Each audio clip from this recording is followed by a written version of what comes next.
고린도전서 1장 말씀입니다.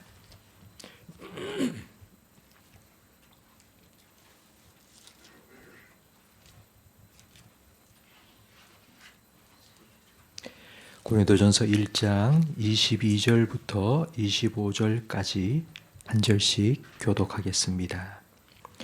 유대인은 표적을 구하고 헬라인은 지혜를 찾으나 우리는 십자가에 못 박힌 그리스도를 전하니 유대인에게는 거리끼는 것이요 이방인에게는 미련한 것이로되 오직 부르심을 받은 자들에게는 유대인이나 헬라인이나 그리스도는 하나님의 능력이요 하나님의 지혜니라.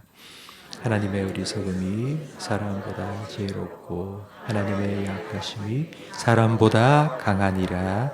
아멘. 1960년대까지 달 연구하는 방법은 지구에서 망원경을 통해 달을 보는 것이었습니다. 그러다가 1969년 7월 아폴로 11호가 이제 달에 착륙을 했습니다. 그래서 달의 토양과 암석 같은 것을 많이 가지고 와서 직접 연구하기 시작했습니다. 그러면서 인류의 달에 대한 지식이 획기적으로 발전하게 되었습니다. 방법이 달라지면 결과도 달라집니다. 믿음도 마찬가지입니다.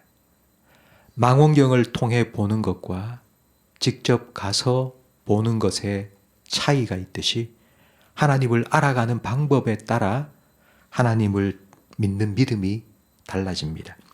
하나님은 영이십니다. 우리 눈으로 볼 수 없고 손으로 만질 수 없습니다. 그런 하나님을 우리가 알고 믿게 된 건 하나님께서 자신을 우리에게 드러내 주셨기 때문입니다. 구약에서 하나님께서 자신을 드러낸 하나님께서 자기 자신이 어떤 하나님인지를 드러낸 가장 중요한 사건이 출애굽입니다. 10가지 재앙을 쏟아부으시고 홍해를 가르고 이스라엘을 건너게 하시고 애굽은 수장시키심으로 하나님께서는 이스라엘 백성을 구원해 주셨습니다. 언뜻 보면 출애굽 사건은 하나님이 구원자라는 것을 보여준다고 생각할 수 있는데 출애굽 사건의 가장 중심에는 유월절이 있습니다. 유월절은 하나님이 구원자만이 아니라 심판자요, 구원자요, 언약자라는 것을 보여줍니다. 첫 번째, 하나님은 심판자이십니다. 한밤중에 하나님께서는 애굽 경내에 있는 모든 처음 태어난 것들을 위로 바로왕의 아들부터 아래로는 짐승의 첫 새끼까지 다 죽이겠다고 심판자로 자신을 드러내셨습니다.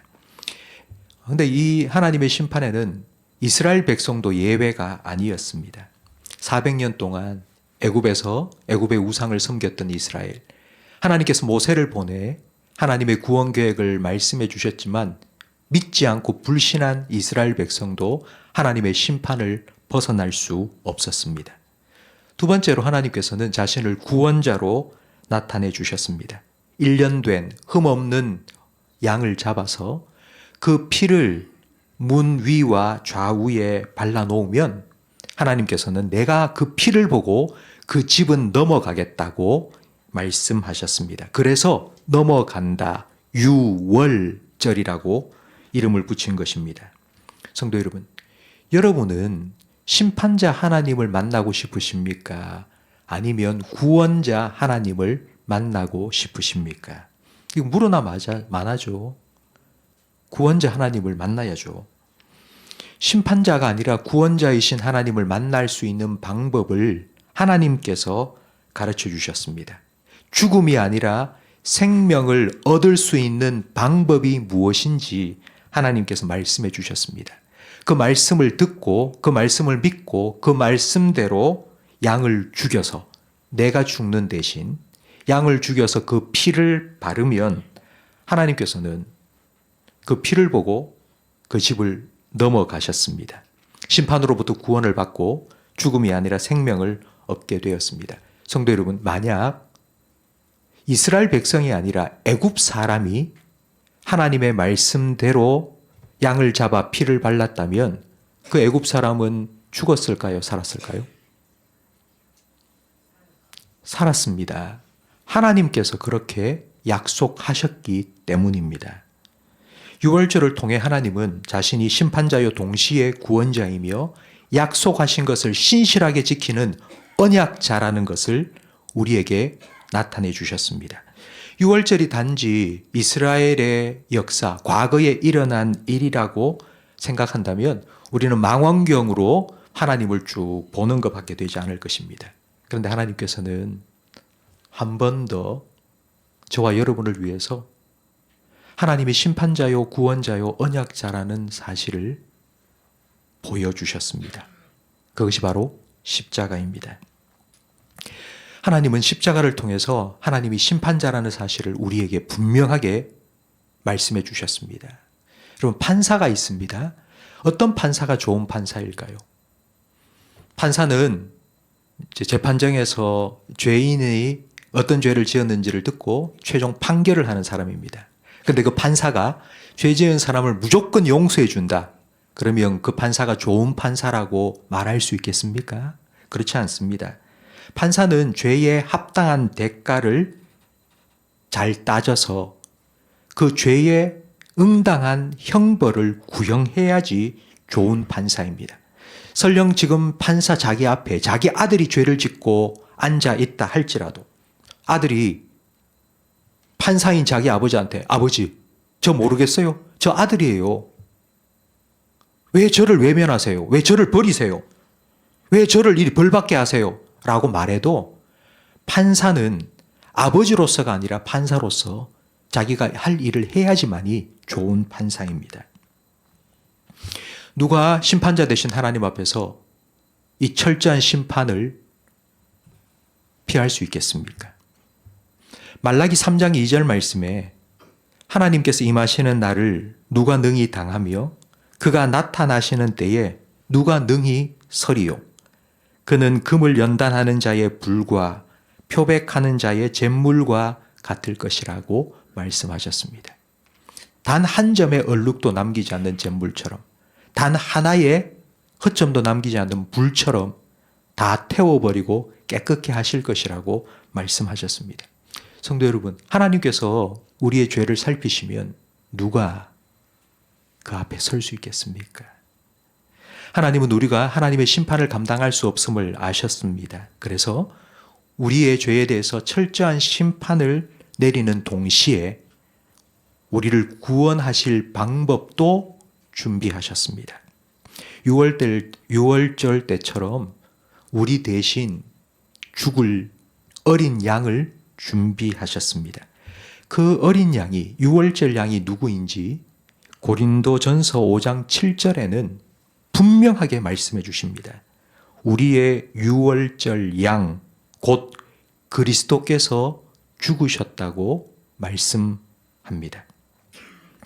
예수님께서는 내가 죽어야 되는데 내 대신 하나님의 심판을 받고 형벌을 받으셨습니다. 6월절 양의 조건은 흠이 없어야 합니다. 심판자이신 하나님의 심판의 기준에 따라서 철저하게 심판을 받기 위해서는 저와 여러분 같은 사람이 아니라 심판자이신 하나님께서 직접 양이 되셔야만 했습니다. 다시 말씀드리겠습니다. 심판자이신 하나님의 철저한 심판 기준에 따라 완전한 심판을 받기 위해서는 저와 여러분 같은 사람은 불가능합니다. 그래서 심판자 자신이 심판을 받을 양이 되셨습니다. 그래야지 완전한 구원을 이룰 수 있기 때문입니다. 하나님이신 예수님께서 사람이 되셔서 십자가에 죽으신 이유가 바로 이것 때문입니다. 성도 여러분, 여기서 우리는 정말 중요한 한 가지 기독교의 진리를 발견할 수 있습니다. 십자가는 기독교 신앙의 중심입니다. 십자가가 없으면 기독교는 기독교가 아닙니다. 십자가가 없으면 성경도 성경일 수가 없습니다. 왜냐하면 삼위일체, 성육신, 부활과 같은 기독교만 가르치는 유일한 가르침, 성경의 유일한 가르침, 이 모든 것들은 십자가를 통해서만 이해되고 설명되기 때문입니다. 하나님이 왜 삼위일체로 존재하십니까? 십자가 때문입니다. 왜 십자가에 달리신 예수님께서 부활하셨습니까? 예수님께서 하나님과 동일한 분이시기 때문입니다. 왜 하나님이신 예수님이 사람이 되어 성육신 하셨습니까? 죽기 위해서입니다. 십자가는 우리 신앙의 핵심이고 중심입니다. 우리가 십자가를 모르면 하나님을 알 수 없습니다. 십자가를 알아야지만이 하나님을 알 수 있습니다. 십자가를 가까이 하고 십자가를 묵상하는 것이 하나님을 가까이 하는 것이고 하나님을 더 알아가는 것이고 하나님을 더 잘 믿는 것이고 하나님을 더 사랑하는 방법입니다. 바울은 오늘 본문에서 십자가가 하나님의 지혜라고 말했습니다. 그리고 또 바울은 십자가에 달린 예수 그리스도 외에는 내가 그 어떤 다른 것도 전하지 않겠다고 말했습니다. 바울은 내가 십자가에 달린 예수님을 알기 위해서 내가 이전까지 알았던 모든 나의 지식을 배설물처럼 버리겠다고 말했습니다. 저는 바울의 이 고백이 저의 고백이 되고 여러분의 고백이 되기를 주님의 이름으로 축복합니다. 6월절에 계시된 하나님은 언약자입니다. 하나님을 심판자가 아니라 구원자로 만나기 위해서는 하나님의 언약, 하나님의 약속을 믿어야 합니다. 양을 잡아 그 피를 문에 바르면 내가 그 피를 보고 넘어가리라. 하나님께서 약속해 주셨고요. 불뱀에 물려 독사에 물려 죽어가는 이스라엘 백성에게 장대 높이 놋뱀을 달아 누구든지 쳐다만 봐도 살리라 한 그 하나님의 약속을 믿어야 살 수 있고요. 하나님의 아들 예수님께서 내 죄를 대신해 십자가에 못 박혀 죽으셨음을 믿어야 우리는 하나님의 심판이 아니라 구원을 얻을 수 있습니다. 6월절에 애굽의 노예가 하나님 백성으로 변화된 것처럼 십자가는 죄의 종이었던 우리를 하나님의 자녀로 변화시켜 줍니다. 십자가를 알면 하나님을 알 수 있습니다. 십자가 앞에 서면 아들조차 외면하고 버리신 하나님의 거룩하심을 알 수 있습니다. 그 하나님의 거룩하심을 알아야지 하나님을 경외합니다. 하나님을 경외해야지 죄를 두려워합니다. 죄를 두려워하는 이유는 죄 때문에 벌받기 때문이 아니라 하나님과 나 사이에 담이 되어 하나님으로부터 우리를 멀어지게 하고 떨어지게 만들기 때문입니다. 십자가 앞에 서야지 우리는 하나님을 경외하고 죄를 두려워할 수 있습니다. 성도 여러분, 십자가 앞에 서면 자기 아들까지도 아낌없이 저와 여러분을 위하여 내어주신 하나님의 사랑을 깨달을 수 있습니다. 그래야지 하나님을 더 사랑할 수 있습니다. 성도 여러분, 하나님을 더 알아가고 하나님을 더 사랑하고 하나님을 더 잘 믿기를 바랍니다. 그러기 위해서 우리가 이번 일주일 동안 십자가를 깊이 묵상하기를 원합니다.